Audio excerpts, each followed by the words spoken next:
All right, Tom and I have been wanting to do our summary of No Time to Die for a while now, so here it is. Come on, Bond. Where the hell are you? Blown up, sir! Blown up, sir! That pretty much right. sums it up, Dan.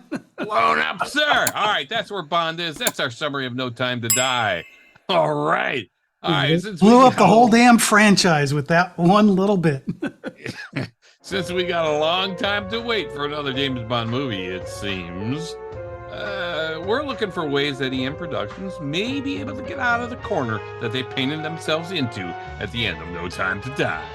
Hi, this is Dan. And Tom. Of SpyMovieNavigator.com and our show, Cracking the Code of Spy Movies. All right, let's try to save Bond. Should we really, with the way they ended that catastrophe of a movie?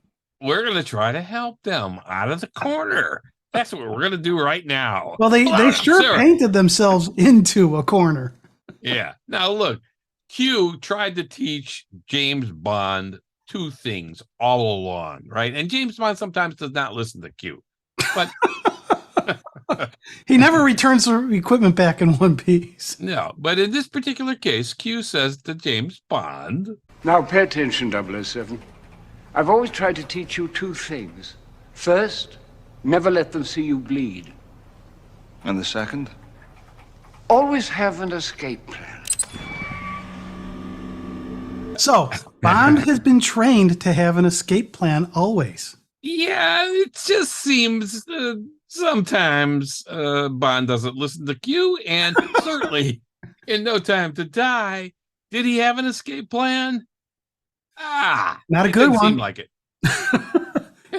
Having himself blown up is not exactly an escape plan to me. No, Q would not be proud of that one. Even here, Bond had to ask Q what the second one was. What's the second thing you tried to teach me? What did you forget? He's been trying to teach you all along. It's only two things. Two things. Yeah, you have to remember.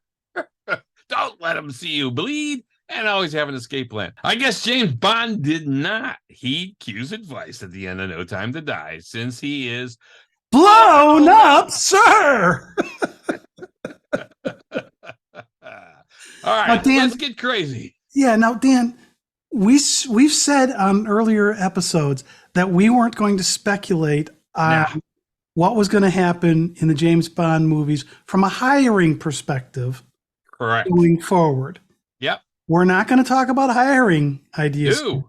Let's just talk about some crazy, wacky ways that EON Productions can get out of this corner they've painted themselves in. Because as we know, James Bond was blown up, sir. Oh, sir. He is dead. And they wanted to make sure that we thought he was dead at the end of No Time to Die. What a great idea that was. What a stupid idea that was. Yeah. You can, I mean, how do you watch another Bond movie, no matter what they do, and not go, okay, he's no longer invincible? You know the end game. He's dead. Well, it's not even to me, it's not even the end game. It's always he's invincible. He can always figure a way out. Ian Fleming, who created Bond in 1963, let's see what he had to say about killing off Bond. Is it possible that one of these days we'll read a James Bond novel in which the hero is killed at the end? I couldn't possibly afford it. Okay, Ian Fleming said, no, I'm not killing off Bond. I couldn't possibly afford it. The goose that laid the golden egg. Yeah, Daniel Craig and EON Productions know better, all right? Well, maybe now Barbara and Michael have so much money, they can afford to kill him off.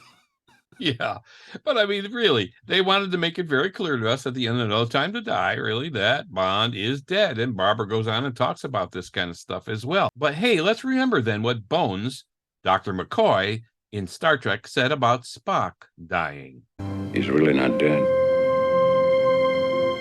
As long as we remember it. Thanks for that, Dr. McCoy. And thank you, Eon. We will try to remember Bond. James Bond. Sounds like a song from the movie The Fantastics. Try to remember. Yeah. All right, let's go into this. Leonard Nimoy, who of course played Spock in Star Trek, was asked one time, hey, you died in Star Trek The Wrath of Khan, but now you're signed up for the next movie, Star Trek 3. What's going on? And Leonard Nimoy replied, in science fiction, no one ever dies. And this is one of the reasons I'm not a huge science fiction fan. But I love it because it's true, right? Much like Leonard Nimoy said of science fiction, no one ever dies. It's the same thing in fiction. So we're going to talk now about ways that James Bond might have survived or lived or may be able to live on because they told us James Bond will return. That they did. You had to wait through like 7 minutes of credits to see it or something. However long that was huge length. Yeah. Well, here, James Bond is fiction.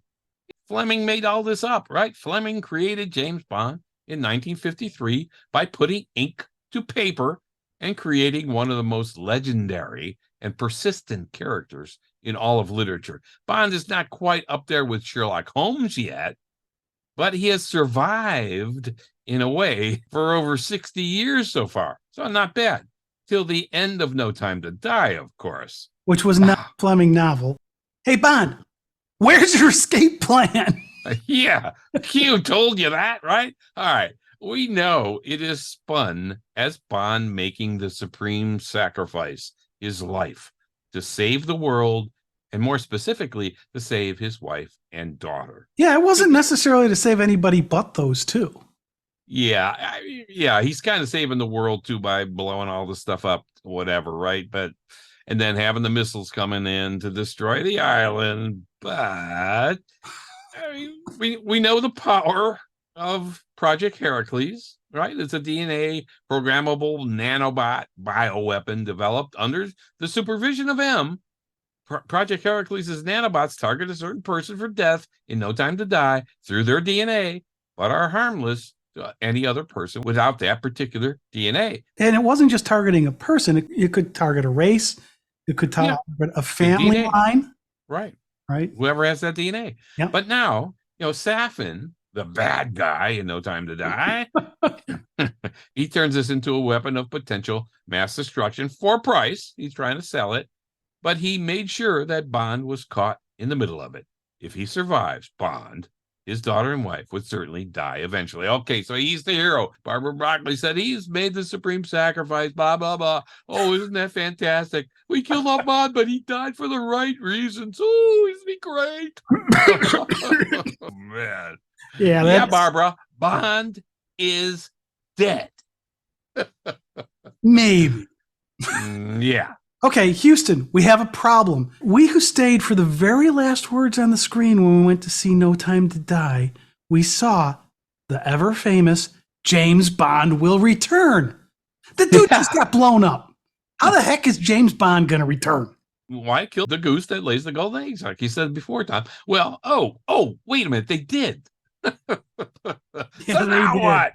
Blown up, sir. Blown up, sir. You should have listened to Q again. All right. But let's remember, this is fiction. We all remember Sherlock Holmes dies in 1891, just 4 years after his first Holmes publication. Sir Arthur Conan Doyle wrote to his mother saying he was thinking of killing off Holmes, basically because Holmes was ruling his life. His mother said no. But in 1893, Doyle wrote The Final Problem. Bond should have listened to Q. Doyle should have listened to his mother. And does he? Eventually, yeah, maybe. So in The Final Problem, in that story, Holmes and his arch rival, Moriarty, plunge off a cliff into Reichenbach Falls to their deaths. Wow. Look at No Time to Die. Everybody dies in No Time to Die. All of Spectre, Blofeld, Felix Leiter, Bond, everybody. So here you got the same thing in Holmes. And Dan, we also know that Ian Fleming, in the conclusion to his fifth James Bond novel, From Russia with Love.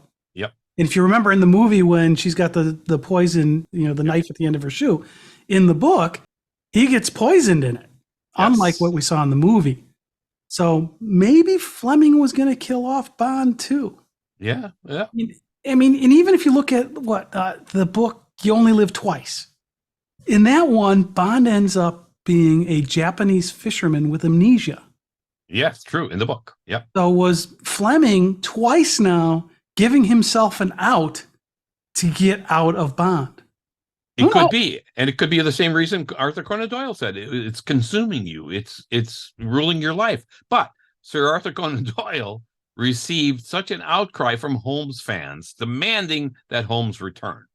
They would not accept his death, and Doyle, feeling trapped to keep Holmes alive, indeed resurrects Sherlock Holmes in 1903 after 10 years and writes Holmes stories until the last one published in 1927. So really, Holmes has been adapted in one form or another for 100 years or more now.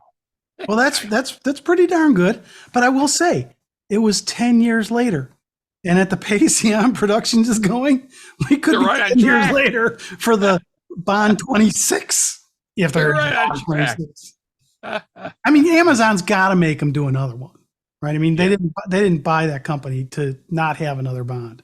Not just for the library, I don't think. And we got to remember again, Spock from Star Trek sacrificed his life for the good of the many in Star Trek II, The Wrath of Khan. 1982 this was. Yet in Star Trek III, The Search for Spock, which came out in 1984, Spock is brought back to life through a very dangerous procedure that we're not going to go into. I don't know how much more dangerous it could be. You're dead already. But anyway, they got him back to life. But fiction deaths, much like Mark Twain's death when he was still alive, and the rumor was he was dead, are highly overrated. It's fiction. It's All fiction. right. So another fictional death, if you will, was around that whole Who Shot JR thing in the TV series Dallas. And it ended up that season was just a dream. And the way they left this movie, the way they ended No Time to Die, I'm really fearful it's going to be something like that. That they don't pull a Dallas here. We're going to go through some things that might be crazy, and we're going to go wacky here.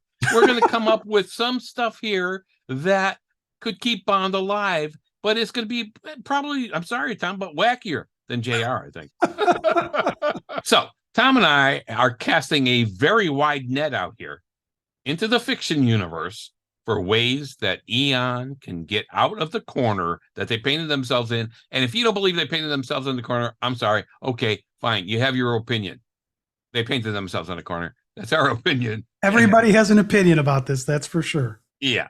And most of these things we're going to come up with are as spectacular as Spock coming back to life or JR, but you can make a dead fictional character alive again with a few keystrokes. Okay, so now, Dan, I want to make sure what we're going to talk about here is we're going to talk about how other quote unquote deaths have happened in fiction and how they were dealt with to keep things going, correct? And beyond. And beyond, okay. We're going to get crazier. To infinity and beyond. Yeah.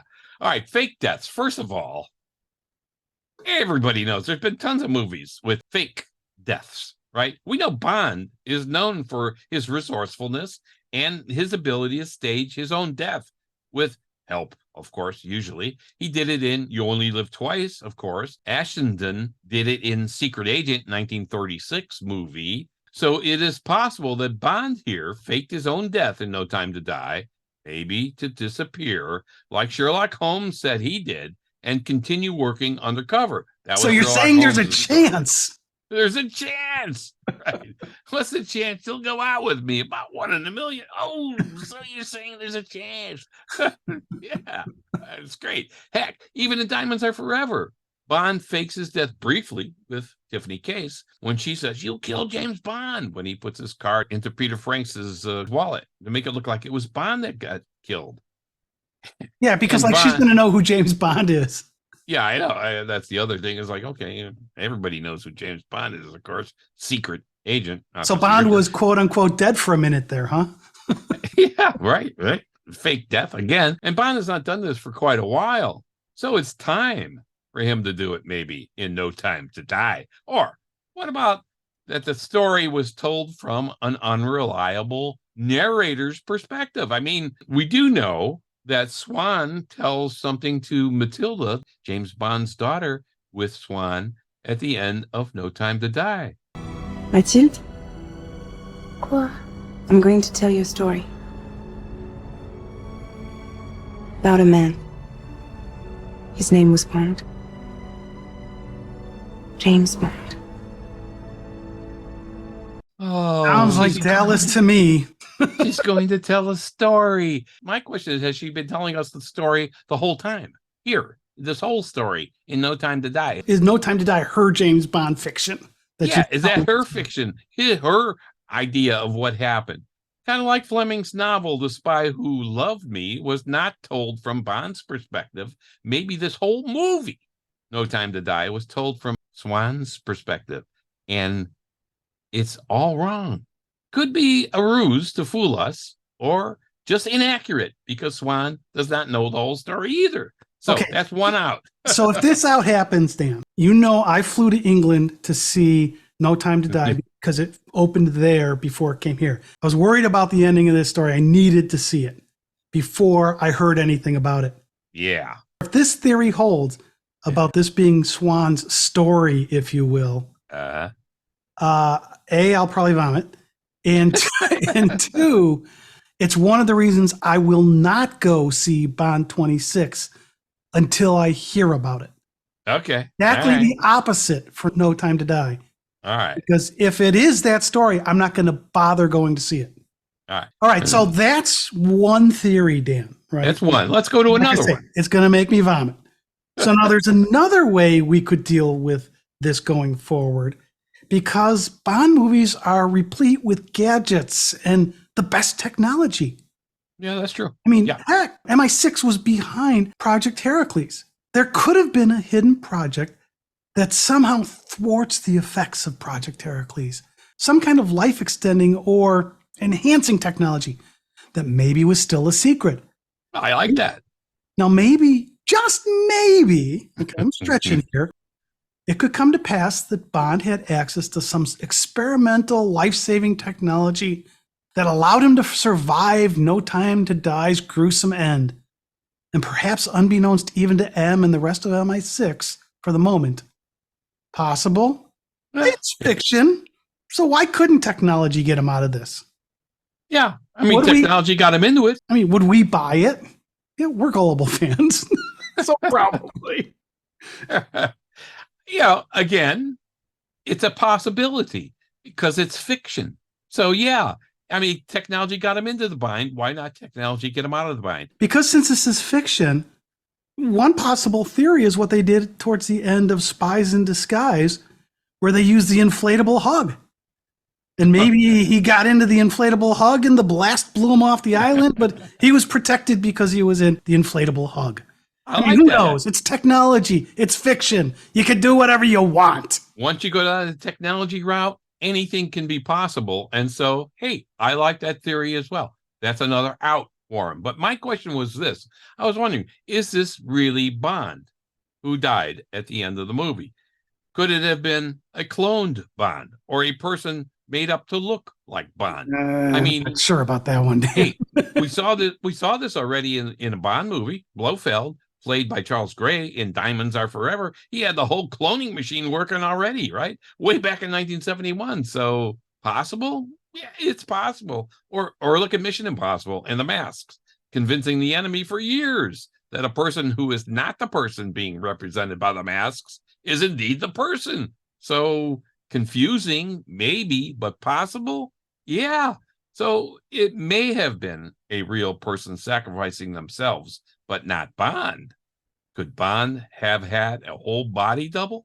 Hey, is it possible? It's fiction. Now, There's another out for us. here's one way I could believe it.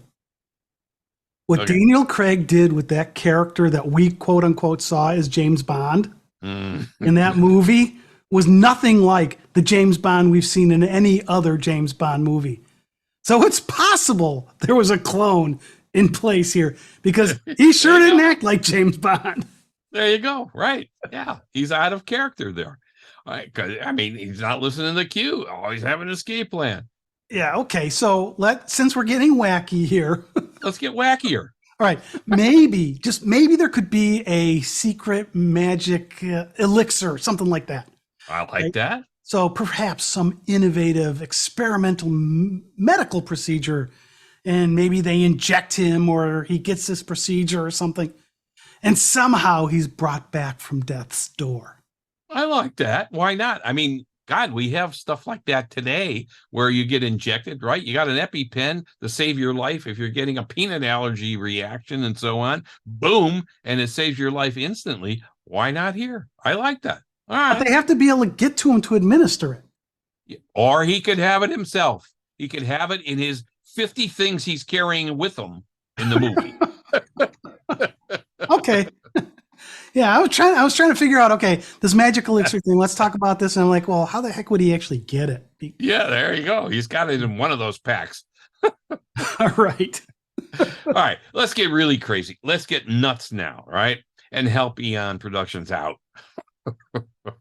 A lot of No Time to Die is science fiction. It's not just fiction. It's science fiction. And so I why said, not? I don't like science fiction. I know, don't but like this okay, movie. that's why you didn't like this movie then. Yep. So, all right. So it's not just fiction, it's science fiction. So why not sci-fi into spy-fi with astral projections? Here we go. Or teleportation, like in Star Trek. Hey, M, beam me up. I got to get out of here. It'd be Q that would beam him up. Yeah, hey, Q, beam me up. Get me out of here. All right. It really is just an extension of the science in No Time to Die because it's all science anyway. The whole thing is science fiction, or maybe really go nuts and have time travel or parallel universes. I mean, Dr. Michio Kaku talks about parallel universes. I read a couple of his books about them being real possibilities. So let's get really wacky. He's in a parallel universe. You're going way out here now. Thank you. We're trying to help out EON Productions as Giving them some ideas. Trying to give them some ideas as wacky as they can be. Okay, so here's another one. Here's one kind of trying to take it wacky again. What if maybe there's a secret intelligence organization that MI6 doesn't even know about? I like And that. maybe they snatched Bond out from the claws of death and they've kidnapped him. I mean, He's been why kidnapped not? before. Why not? I mean, Project Heracles was operational. Why not take this one more crazy step with some secret society or organization getting Bond out of there just in the nick of time? Why not? Maybe even a friendly organization above MI6, who MI6 doesn't know about. After all, M and everybody toasted Bond at the end of the movie, assuming he was dead. Yeah. So maybe they didn't really know. Maybe the Foreign Office or the Home Office or the Ministry of Defense is holding some secret from MI6. That's possible too. I like this idea. It happens all the time in real life. We talked to Andrew Bustamante, who was a real ex-CIA covert spy in the field, and there's suggestions of things like that. Sometimes you don't know everything that's going on. We just did the decoding of the Spy Who Came In from the Cold, and there was a lot of stuff going on there that agents didn't even know was happening from their own people. So possible. I like that, Tom. I like this one. That's good. I'm getting close to out of ideas on how to save them. Do you have anything else? Yeah, I got one that's even wackier too. That maybe the wackiest yet. Maybe, I mean, just maybe, Bond was in The Matrix. Or some similar virtual reality or simulation machine. Hey, we have seen how real this can be. Heck, even dreams seem so real at times. So a sophisticated dream machine or a Matrix-like machine could be at work here. Think about it. Bond could have been placed in a virtual reality simulation, making it appear that he died, while in reality, he's still alive. How's that? That's fantastic. All right, so It is fantastic. it's fantastical. Oh, yeah, there. I forgot the ickle.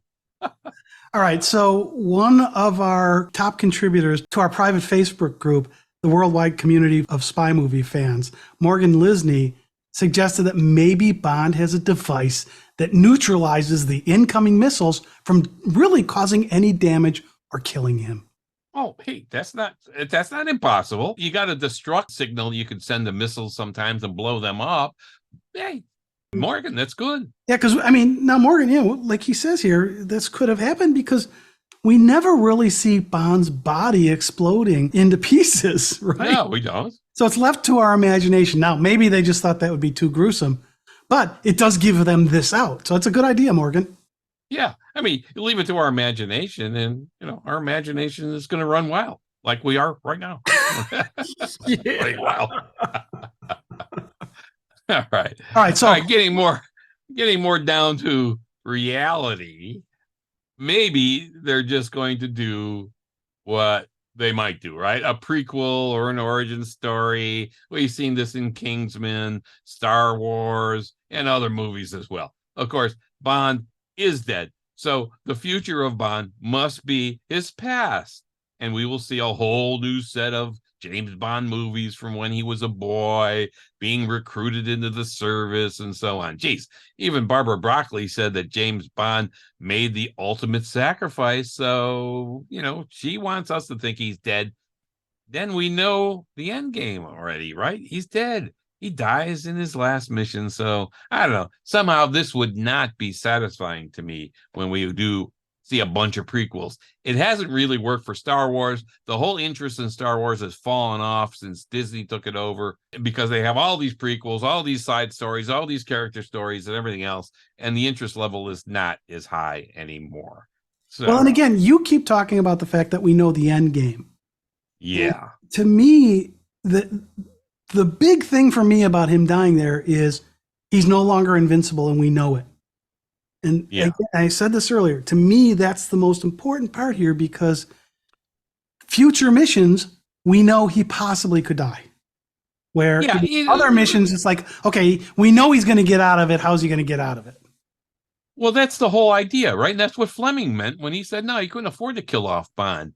That you put a situation out there where you think, okay, how the heck is he going to get out of this deal? Now, Daniel Craig as Bond, playing Bond, the character, you saw some vulnerability. You see him bleed. You see him get hurt. You see him vulnerable.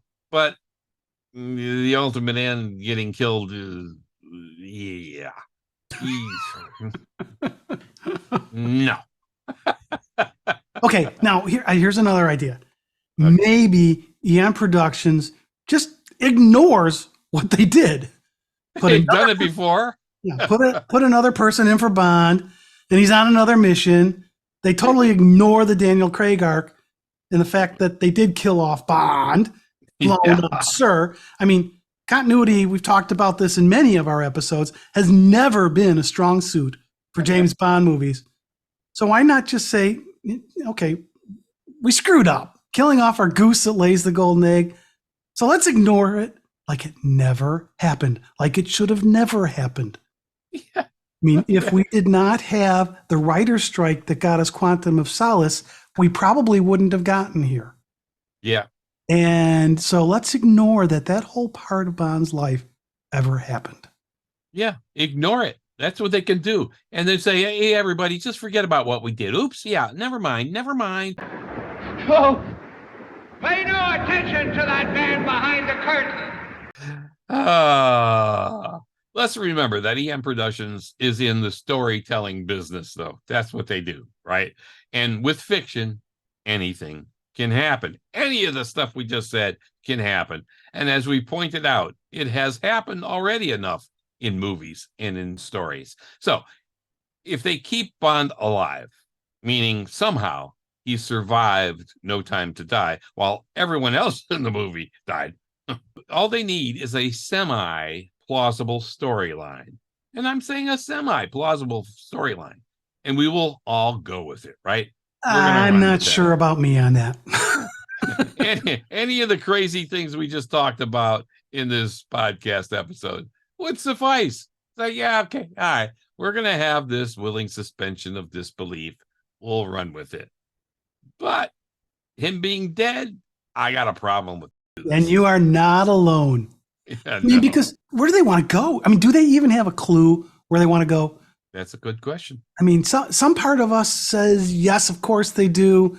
and they'll play it close to the vest. That's why they were able to put the James Bond will return, because they know what's going to happen. Yeah. They're going to play it close to the vest until they, Eon Productions, are ready to announce what they will do. Now, they're not going to tell us when they say we're starting to work on Bond 26. They're not going to give it away. No. That would be what Mission Impossible does. Mission Impossible gives away everything before you go see the movie. Yeah. Here, hopefully Bond learns from this, and them saying, yes, we are working on Bond 26. Then I'm okay. Yeah. There's another part of us says, no, they have no idea what they're doing or where they're going. And really, either one is believable, because what we get is very little. The family, I mean, look at them. The family's run this business for over 60 years. They built it into a multi-billion-dollar business. So maybe they do know. Well, wait, though, Dan. They still have Purvis and Wade writing. Yeah, that's true. They don't know what they're doing.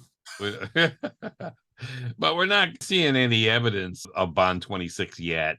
And they seem to be in no hurry to tell us anything either, anything tangible at least, that we can sink our teeth into about Bond 26. Amazon's got to be all over them, though, Dan.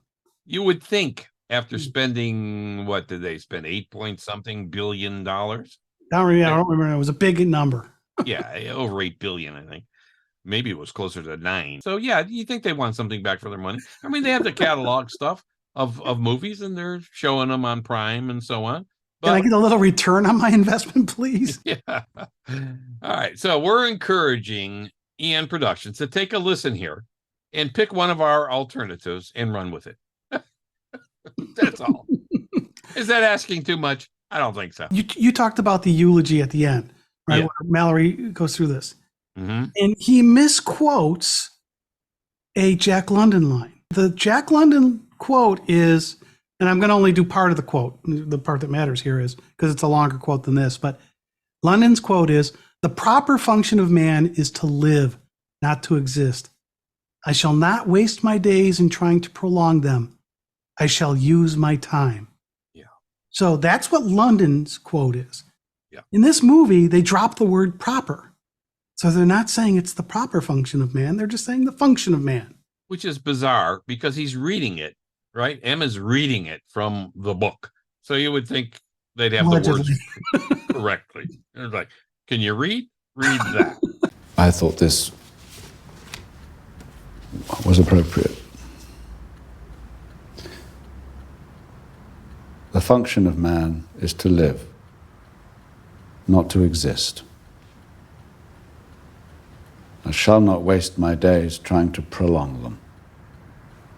I shall use my time.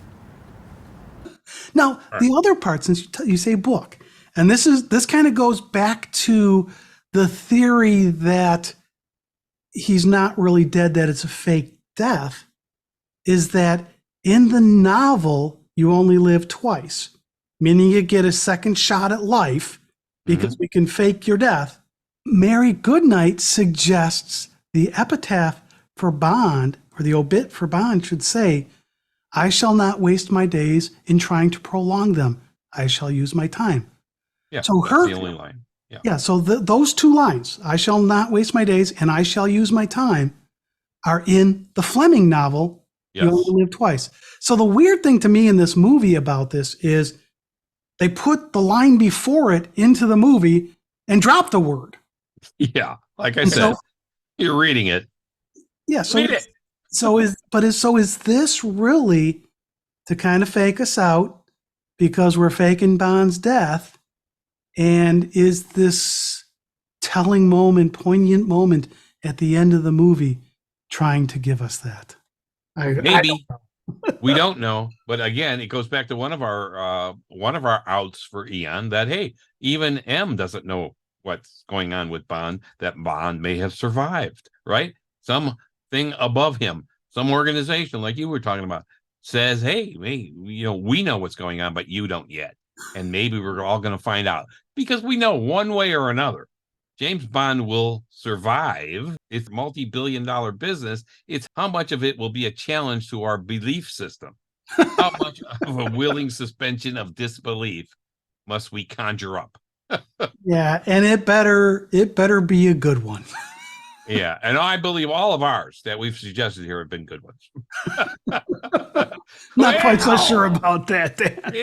Yeah. I think we've come up with some great ones for Eon Productions. We don't even want a commission on this, Eon. Just run with one of our ideas and go with it. Well, that's a wrap on our take of James Bond being blown up. up, sir.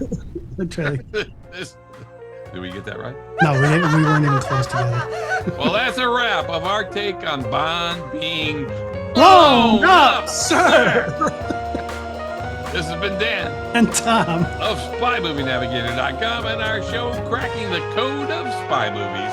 Please do us a favor and subscribe to our show and on our YouTube channel as well. Thanks for listening. We appreciate you spending time with us.